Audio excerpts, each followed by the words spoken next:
हिंदुस्तान के पड़ोस बांग्लादेश में हिंदुओं को लगातार निशाना बनाया जा रहा है। उनके घर दुकानों में लूटपाट की जा रही है, आगजनी की जा रही है, महिलाओं के साथ बर्बरता हो रही है और अब हिंदुओं के खिलाफ कट्टरपंथियों ने नई साजिश शुरू कर दी है। हिंदुओं को अब सरकारी नौकरियों से जबरन निकाला जा रहा है, उनसे इस्तीफे में लिखवाया जा रहा है कि वो नौकरी के लिए अयोग्य हैं और ये सब बांग्लादेश में हिंदुओं को भूखे मारने और वहां से भगाने की साजिश के तहत हो रहा है। क्योंकि जब हिंदुओं के पास नौकरी और पैसा होगा ही नहीं तो वो दाने दाने को मोहताज हो जाएंगे और फिर कट्टरपंथियों के आगे झुकने को मजबूर हो जाएंगे। आखिर अंतरिम सरकार के गठन के बावजूद हिंदुओं के खिलाफ कट्टरपंथियों की साजिश कैसे आगे बढ़ रही है, आज इसी पर करेंगे टू दी पॉइंट बड़ी बहस। लेकिन शुरुआत इस रिपोर्ट से। बांग्लादेश में हिंदुओं पर हमले रुकने का नाम नहीं ले रहे हैं। हिंदुओं के घर जलाए जा रहे हैं, मंदिरों में तोड़फोड़ की जा रही है। कट्टरपंथी इस्लामी भीड़ हिंदुओं के खिलाफ हिंसा पर उतारू है। बांग्लादेश के ठाकुर गांव के देवीगंज के नापितपारा में हिंदुओं के घरों में आग लगा दी गई। हिंदू समुदाय के लोग डरे हुए हैं। हिंसा आगजनी के साथ साथ हिंदुओं को टारगेट करके सरकारी नौकरी से निकाला जा रहा है। भारत के IIT संस्थानों जैसे बांग्लादेश के Bangladesh university of engineering and technology के वाइस चांसलर सत्यप्रसाद मजूमदार को नौकरी से हाथ धोना पड़ा। अजीबपुर बांग्लादेशी सरकारी गर्ल्स स्कूल एंड कॉलेज के टीचर गौतम और गीतांजलि को हटाया गया और नौकरी छोड़ने के पत्र में उन्हें कम पढ़ा लिखा बताने को मजबूर किया जा रहा है। डर के मारे बाहर नहीं जाते हैं, यहीं रहते हैं मंदिर इलाका में ही। उधर छात्र लोग आंदोलन करता है, वहाँ पर आदमी मरा है, उधर ये लूटतराज हुआ है। यही बात जो होने का होगा ही, माई रखा करेगी, माई सब कुछ करेगी। माई के भरोसे हैं। हाँ, बस माँ का भरोसा से तो चल रहा हूँ। बांग्लादेश में हिंदुओं की हालत ऐसी है कि कोई कुछ बोलने को तैयार नहीं है। हिंदू परिवार की बहन बेटियों से अत्याचार हो रहा है, घर जलाए जा रहे हैं, उनकी नौकरी छीनी जा रही है, परिवार को पलायन के लिए मजबूर किया जा रहा है। ऐसे में सवाल ये है कि क्या बांग्लादेश से हिंदुओं की दुकानें जलाकर नौकरी छीनकर भूखे मारने की साजिश हो रही है। सवाल ये भी है कि आखिर बांग्लादेश में हिंदू किसे चुभ रहे हैं। सवाल ये भी है कि क्या हिंदुओं को गुलाम बनाना चाहते हैं यूनुस। और सबसे बड़ा सवाल ये कि क्या शरिया कानून के जरिए हिंदुओं पर अत्याचार किया जा रहा है। करेंगे तमाम सवालों पर बहस। हमारे साथ होंगे खास मेहमान। आप बने रहिए जी न्यूज़ के साथ। चलिए जल्दी से अपने मेहमानों से आपको मिलवा देता हूं। हमारे साथ जुड़ रहे हैं सुमोहन मुकुंदास, जो कि डायरेक्टर हैं इस्कॉन मेहरपुर जगन्नाथ टेम्पल के, बांग्लादेश से हमारे साथ जुड़ रहे हैं। और हमारे साथ यहाँ स्टूडियो में मौजूद हैं हाफिज गुलाम सरवर साहब, इस्लामिक स्कॉलर हैं। आचार्य विक्रमादित्य जुड़ रहे हैं, धर्मगुरु हैं। उमेशानंद महाराज धर्मगुरु हमारे साथ जुड़ रहे हैं। नूर अहमद अजहरी हैं, मेंबर हैं Muslim Personal Law Board of India के। महंत नवल किशोर दास जी हमारे साथ जुड़ रहे हैं, जो कि महामंडलेश्वर हैं। सबसे पहले मैं सुमोहन दास जी आपके पास आ रहा हूं। बांग्लादेश में इस वक्त वहां पर क्या हालात हैं? हरे कृष्णा। मैं पहले आप सब लोगों को मैं प्रणाम करता हूं भगवान के पास। और पश्चिम बंगाल में मैं हमारा जो बहन के ऊपर अत्याचार हुआ, इसके ऊपर मैं विरोध करता हूं। ऐसा जैसे नहीं होना चाहिए। और अभी जो आप प्रश्न हमारा किया, बांग्लादेश में अभी आप लोग बताया, कुछ दिन के पहले तो हमारा घर मकान और भी मंदिर को जलाया तोड़ाया तोड़फोड़ कर दिया। अभी क्या हो रहा है बांग्लादेश में, हिंदुओं को जितना नौकरी मिलते है सरकारी नौकरी, आप जानते हैं बांग्लादेश हिंदुओं को ऐसे भी नौकरी नहीं, जो सरकारी नौकरी नहीं मिलते। बहुत खुद को दम से खुद को क्या बोलते इसको, मेधा से वो नौकरी मिलते हैं। और ऐसे पोजीशन में जाने में हिंदुओं को बहुत सारे लगान और बहुत सारे ये बताइए सुमोहन जी, वहां पर अंतरिम सरकार के गठन के बाद हिंसा की घटनाएं कम हुई हैं? क्योंकि जो तस्वीरें आ रही हैं वो तो देखकर ऐसा लग रहा है कि कुछ भी नहीं बदला है। नहीं, अभी तक कुछ भी नहीं बदला। कुछ दिन पहले भी ढाका कॉलेज में हमारा जो मंदिर जो उपासनालय थे उसके ऊपर आक्रमण और तोड़फोड़ किया। अभी देखा रहे जो ठाकुरगांव में भी हो रहा है, और तो होते रह रहे। अभी क्या हो, अभी हमने देखा कल एक खबर आई कुश्तिया में, जहां पर काली माता मंदिर में तोड़फोड़ की गई। आज हम दिखा रहे हैं तस्वीरें, ठाकुर गांव की तस्वीर, 15 हिंदुओं के घरों को जला दिया गया। हाँ, ये तो हो रहे होते रह रहे। एक अभी बंद भी नहीं हो रहा है। वो हमारा जो अभी जो सरकार है वो जी। हमारे ऊपर अच्छा सुमन जी, ये लेकिन बताइए कि वहां पर कट्टरपंथी, ऐसी खबरें आ रही हैं कि वहां पर लोगों को, हिंदुओं को वहां पर धमका रहे हैं, हाँ, उनसे हफ्ता क्योंकि वसूला जा रहा है। तो हफ्ते वसूले जा रहे हैं। और भी क्या है ना, सबसे बहुत घिनौनी काम है जो लोग मंदिर पर, घर पर आक्रमण के इसके बाद आप जैसे मीडिया लोग आकर इस बारे में बात करने की कोशिश करे, वो लोग धमके जा रहे थे मीडिया के सामने कुछ मत बताना जो आप लोग का जैसा है, आप सब भला कहना।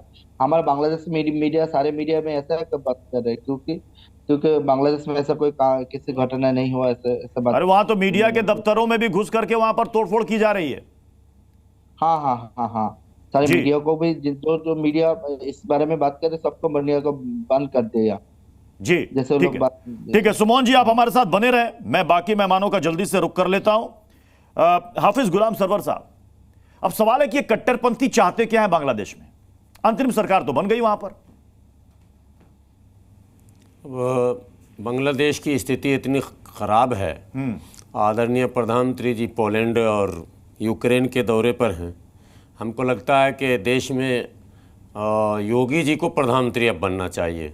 ये बात कोई भाजपा के लोग कहने को तैयार नहीं हैं कि मोदी जी फेल हो गए विदेश पॉलिसी में। एक तरफ आप दुबई में मंदिर बना के वाहवाही लूट रहे थे, आपके पड़ोस में यहाँ की भारतीय नस्ल के हिंदू हैं। दो बातें हैं, बांग्लादेशी हिंदू जो हैं वो, चूँकि हम एक ही देश था हमारा, वो हमारी नस्ल के, उनसे खून के कईयों के रिश्ते, मुसलमानों के भी होंगे, कईयों के हैं और हिंदुओं के भी हैं। और आप इस तरह से महीनों, आप 20-25 दिन हो गए इस घटना को, 20 दिन लगभग। शेख हसीना के भागने से पहले ही माहौल ख़राब हो चुका था। वहाँ जब आंदोलन शुरू हुआ था, उस आंदोलन के आड़ में ही प्लानिंग शुरू हो गई थी।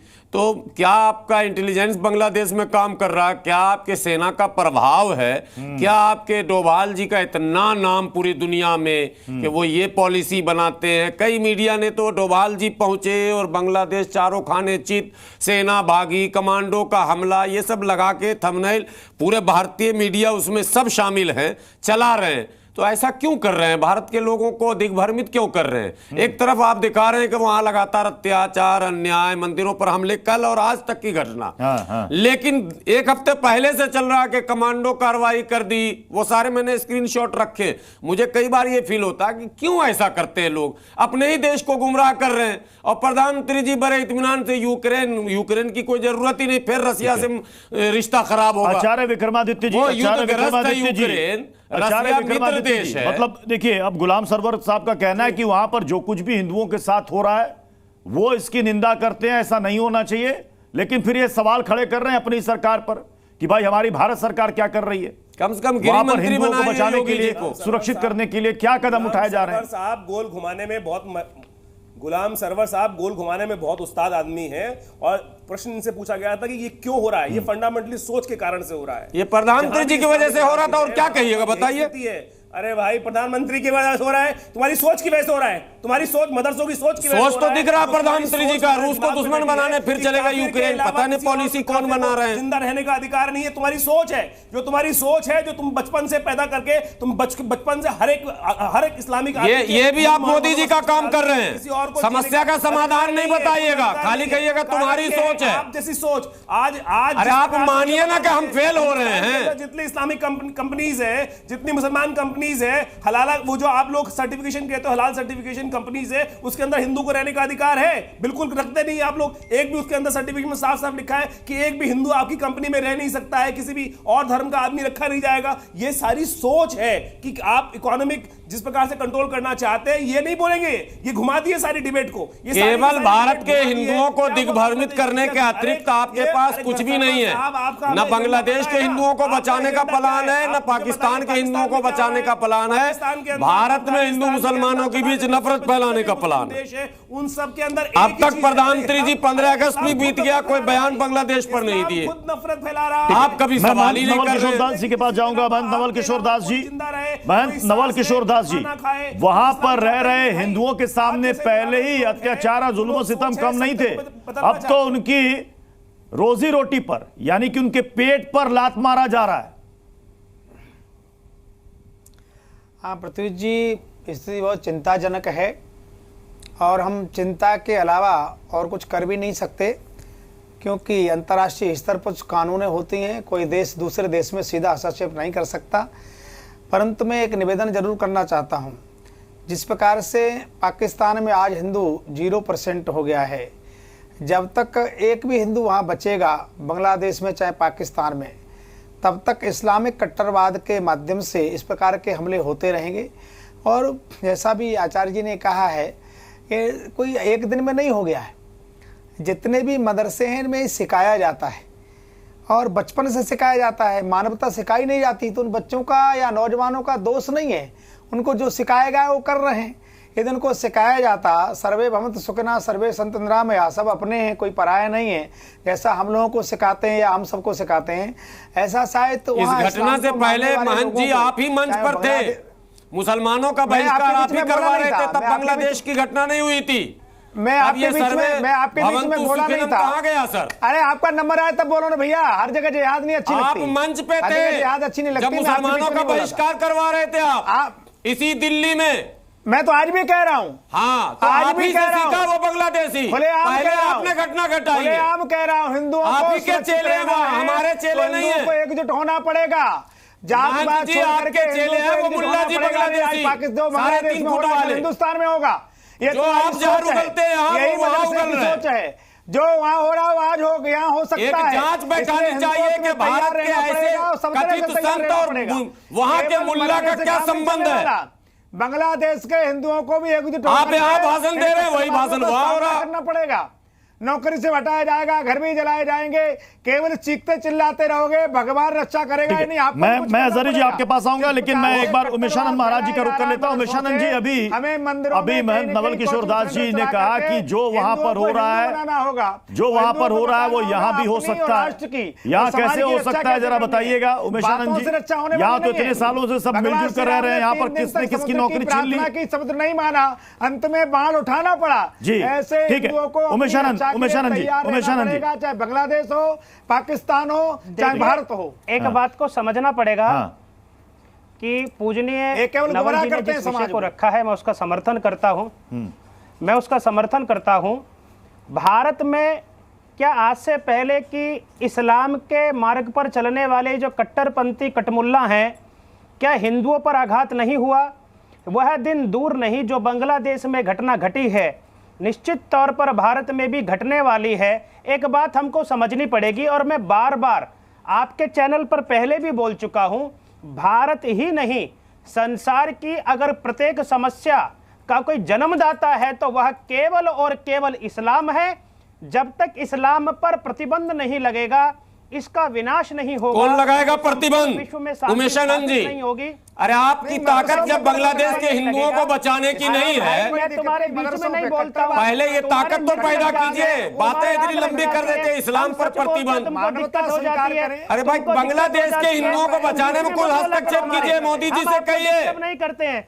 अरे मेरे भाइयों, गौ माता को खाने वाले, हिंदू बहन बेटियों की आबरू लूटने वाले, देश को खंडित करने वाले, अभी पकड़ा गया तस्कर करने वाले और बड़ी दुर्भाग्य गौ का व्यापार करने वाले आपके दोस्त। ठीक है, मैं नूर अहमद अजहरी साहब को भी ले रहा हूं डिबेट पे। आपके दोस्त पकड़े गए कल ही हरियाणा में। नूर अहमद अजहरी साहब, चैनल पर आकर नूर अहमद अजहरी साहब, शर्म आनी चाहिए। एक सेकंड, अजहरी साहब आप भी ये तस्वीरें लगातार देख रहे होंगे। हमें बीच में ऐसा लगा कि शायद मोहम्मद यूनुस जो कि अंतरिम सरकार के मुखिया है, वो सिचुएशन को कंट्रोल कर लेंगे, लेकिन लगता नहीं कि उनके हाथ में कुछ है, क्योंकि कट्टरपंथियों का कब्जा है अंतरिम सरकार में। एक वहां का संगठन है हिफाजत इस्लाम, ये अंतरिम सरकार में शामिल है और वो चाहता है कि तालिबान बन जाए बांग्लादेश। वहाँ की जो मेजोरिटी अवाम है, वो जो अवाम है, हाँ नवल जी अभी आप दर्द दे रहे थे सरवर साहब को कि मेरे बीच में ना बोलो। मैं भी नहीं बोला था आपके बीच में, थोड़ा सुन लो, धैर्य रखो। मैं ये कह रहा हूँ कि वहाँ की जो अवाम है, बहुसंख्यक अवाम है, वो कायरता पर आ गई है। वो बुजदिलाना तरीके से जिस तरह से वहाँ के अल्पसंख्यक समाज के साथ खेल कर रही है, वो बहुत दुर्भाग्यपूर्ण है। वहाँ की सरकार से बात भी हुई है, उन्होंने आश्वासन भी दिया है